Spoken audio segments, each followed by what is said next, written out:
Let's put a line across. The first line is the difference between somebody who's extrovert and somebody who's introvert. And somebody, all of you, will be somewhere along that line. That's the great thing about it. So you're either extrovert or you're introvert. What's the difference? Well, an extrovert is somebody that needs to be with people. They're usually quite chatty because naturally they are, but not necessarily. But they need to be with people. They get their energy from people. They get their power, their performance from people, being with people, around people. COVID and lockdown, they did not like at all. That's your extroverts. Introverts are very different. These people don't need to be with people to get their energy. That's the key difference. They love people. They enjoy people. The world goes around on its people, but they don't need them.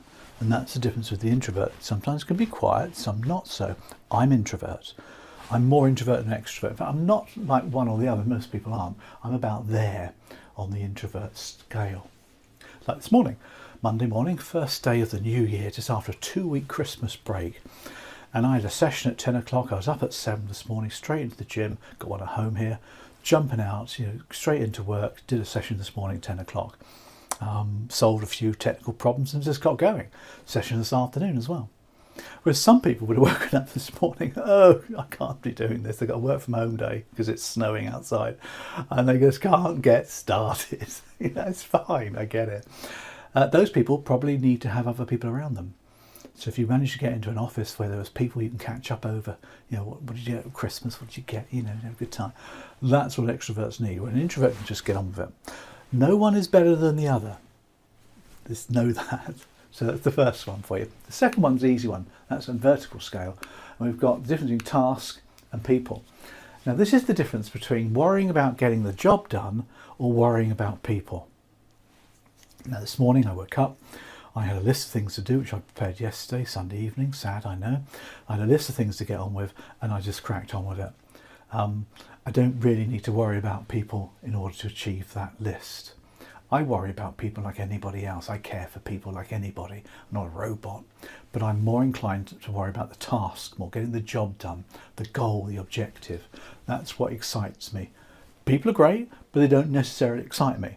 Task does, deliverables do, KPIs do, metrics do. I'm very task orientated. And I'm up about here probably in task. I'm not a robot, an AI software, I'm about here. But some people, they just care about people. They don't get into tasks. They get jobs done, but they much rather be around people to get their jobs done. They'll work in collaboration. They'll work as a team rather than on their own. That's how they get on. And that's fine. So what you've got now is you've got these sort of elements which you match yourself against. Now I'm there on that one, about there on that one, so I'm putting myself here in the model. So let's talk about these quartiles that we've created for you, and we'll chat about these. The first quartile is up here for you, somebody who's high task orientated and extrovert. They need to be around people, but they're about getting the job done. Bit of an odd one, think about it, because they do like people, but they like getting the job done. So these people are quite energetic. We call them red drivers. The driver is the proper name for this, but we call them red drivers. These people are competitive, strong-willed, dynamic, decisive, action-focused. They're getting things done, usually with the help of other people. That's the great thing about what we call red drivers. The industry's full of them. CEOs of businesses are from Jeff Bezos from Amazon, very much a red driver.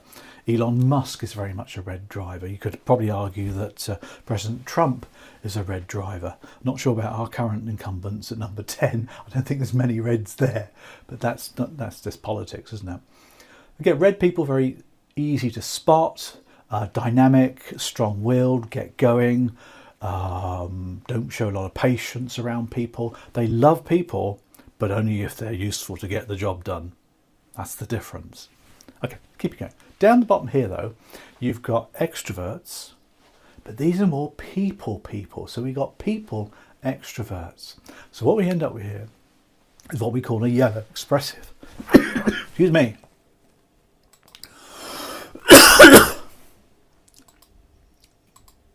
I had to kill the microphone there for a moment. My apologies for those of you watching. Now, yellow expressive is a person who is very extrovert and loves being with people. They're more of a people person than they are task. So they get things done, but usually having a good time with it. So these people are very sociable, enthusiastic, collaborative, talkative, flexible people. They love being flexible to achieve things with other people around them. Very chatty, hugely collaborative. I belong to an association. It's a speaking association called Professional Speaking Association.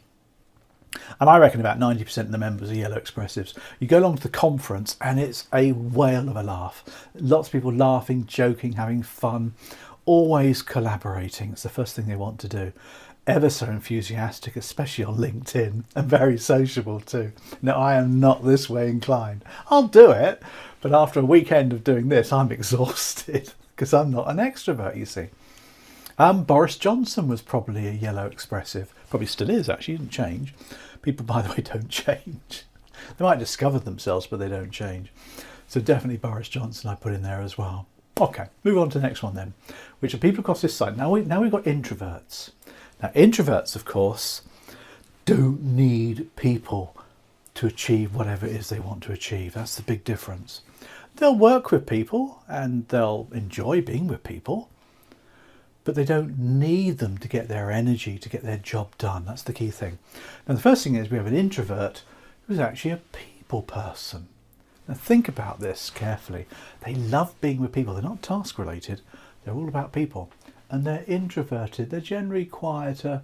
They don't need to be around people, but they enjoy being with people. So what you find, therefore, they're more inclined to be more in a one-to-one with people. They're very good that way. We call them blue amiables. A caring, supportive, trusting, encouraging, very intimate people. They're introvert, they don't like the crowds, but they like people. So they're very, very good on a one-to-one basis. Very caring, very nurturing is your blue person. You could think of all sorts of different people, couldn't you, for blues? I have this a technique in public speaking I call look at the smilers. So when you've got a big audience that you're talking to, and you're a bit nervous, I always say look at the smilers. There's always half a dozen smilers in an audience of 100. These are blue people because they want you to do really well. They like you, they care for you, they worry about you. Therefore they will be smiling at you to encourage you. That's an example of somebody who's a blue amiable. By the way, people's jobs don't always dictate their social star colour, but their character will drive them towards certain jobs. That's why, for example, in a HR department of a big company, you'll see a lot of blues. In the medical side of things, you'll see a lot of people in blue because their character drew them to that job. Whereas a lot of CEOs and big companies, drivers, tend to want to go for that kind of thing because of their character. The job doesn't make the character, the person comes with the character to the job, which is one thing to mention. Last one for you, which is mine. Introvert task, as you know, I'm about here, aren't I, on this one. These people are what we call green analyticals. Green's a great colour, but analytical's the key one. These people, remember, don't need people. They're more about getting the job done. So they will get the job done in a very precise way. They're very cautious, very reflective, formal, detailed and principled. They're analytical, they like the detail, they like things getting done, they love a list, they love a spreadsheet, they love working through lists, love a bit of software, AI, prompt engineering is definitely what greens love doing, whereas yellows probably get frustrated with AI prompts. Yeah? Green analyticals. Probably our Prime Minister and Chancellor of the Exchequer are green analyticals. I know the Chancellor of the Exchequer certainly is, Rachel. Keir Starmer, I think's green. He's fairly quiet fellow, he's quite introvert. And he is about getting the job done. I mean, he does want to achieve things.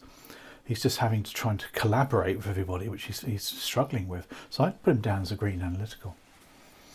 Well, whatever you are, doesn't make any difference. There's no right or wrong. I mean, some occupations tend to have certain types of people. In financial services, for example, you tend to get quite a lot of green analyticals because it's about the mathematics and the analysing and the detail and the data, isn't it? But in the old days, when I worked at the Prudential, we had loads of yellow expressives. As long as you could smile and shine your shoes, you did really well. Life has changed. Now, can we have somebody that can do both together? Well, yes, you can. Because people can borrow styles. I'm often borrowing styles. When I'm with a person who's a different colour to me, I'll borrow their way of operating, but it is only a borrow. It's not a permanent thing, which I'm very comfortable with. Can you change all your life? Well, you can mask for a number of years. I remember back in the 90s when I worked for a company, and the culture of the company was, I would suggest it was a merger of all, really. This is a nice culture. But we were then taken over by another insurance company, and the culture of that company was red driver. The majority of people that got on in that company were red drivers. So if somebody went to work for that company and wanted to get on, they had to mask themselves to be like that. Otherwise they wouldn't have got on. And I remember all these men and women with these suits coming in one morning because they'd taken us over. The red drivers had arrived, you know. But again, you can temporarily borrow. You can mask, but it's terribly stressful. But you don't change. You're given your personality, by the way, by the age of 10. Show me a boy or a girl of 7, I give you the woman or the man. Your character's there through nurture mostly. There's a bit of argument about nature, isn't it? But nurture creates your personality. You develop, of course you do, but your core character of who you are won't change. You'll learn to adapt and you'll learn to borrow, and that's what I want to teach you. I want you to become a smart colour. I'm green, but I can be a smart green. I can go to the other colours when I want to, and it works really well for me.